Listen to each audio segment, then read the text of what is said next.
Sinabayan ng kilos protesta ng anti-Marcos group sa paggunita ngayong araw sa 153 anibersaryo ng kaarawan ni Andres Bonifacio. Alamin natin ang sitwasyon ngayon sa EDSA People Power Monument sa Quezon City mula kay Monokson Live. Mon, go ahead.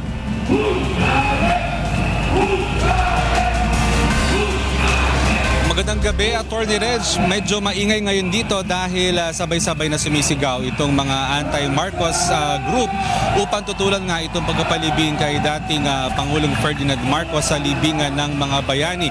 Kanina ay nakita namin itong si dating Presidentiable Mar Rojas at siya'y nakakulay itim rin.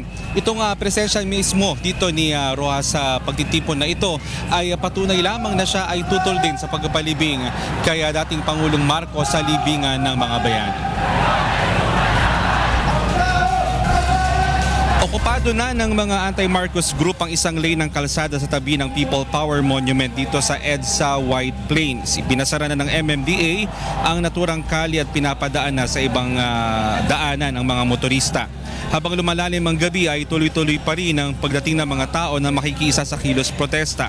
Halos lahat ngayon na naririto sa EDSA People Power Monument ay nakasuot ng itim.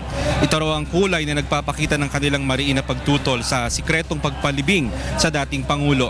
Isa pa rin ang kanilang sinasabi, hindi bayani si Marcos at hukayin si Marcos.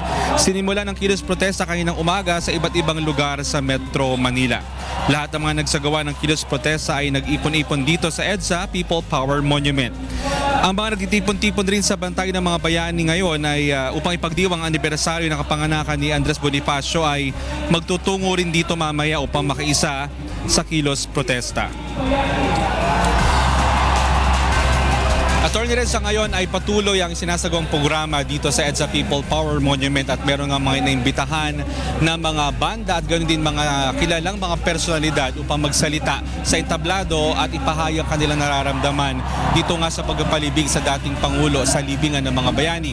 Hindi nila sinasabi kung hanggang ano oras sila dito, subalit ang masasabi nila ay ang kilos protesta na ito ay hindi dito nagtatapos kundi masusundan pa ng mga sere ng kilos protesta sa mga susunod na araw.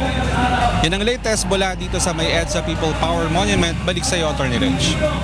Maraming salamat, Monokson. Nagulat ang live mula sa EDSA People Power Monument sa Quezon City.